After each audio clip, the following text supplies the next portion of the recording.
আইন মেনেই স্থানীয় সরকার উপদেষ্টা আসিফ মাহমুদ ও সজীব ভুঁইয়া অস্ত্রের লাইসেন্স পেয়েছেন বলে জানিয়েছেন স্বরাষ্ট্র উপদেষ্টা। তিনি বলেছেন, কুমিল্লা ও ভোলায় ধর্ষণের ঘটনায় অভিযুক্তদের আইনের আওতায় আনা হয়েছে। মাহতাব মিনহাজের প্রতিবেদন।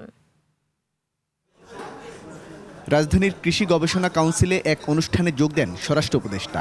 পরে কথা বলেন সাংবাদিকদের সাথে। উঠে আসে স্থানীয় সরকার উপদেষ্টা আসিফ মাহমুদের অস্ত্রের লাইসেন্স প্রসঙ্গ। বলেন, আইন মেনেই তিনি অস্ত্রের লাইসেন্স পেয়েছেন। নিম্নে বর্ণিত পদধারী ব্যক্তিবর্গের লাইসেন্স প্রাপ্তির জন্য নির্ধারিত আয়কর পরিশোধের বাধ্যবাধকতা থাকবে না। এরা হলো স্পিকার, ডেপুটি স্পিকার, মন্ত্রী, প্রতিমন্ত্রী, উপমন্ত্রী, সমপর্যায়ে সম্পন্ন ব্যক্তিবর্গ। যৌবনিত ব্যক্তিদের ক্ষেত্রে বয়সের বাধ্যবাধকতাও থাকবে না। কুমিল্লা ও ভোলায় ধর্ষণের ঘটনায় অভিযুক্তদের আইনের আওতায় আনা হয়েছে বলেও জানান স্বরাষ্ট্র উপদেষ্টা। দেখেন, আমরা কিন্তু সবাই সাথে সাথে আইনের আওতায় নিয়ে আসছি। আপনারা বলতে পারবেন একটা লোকের আমরা আইনের আওতায় আনি নাই, সাথে সাথে আইনের আওতায় নিয়ে আসছি।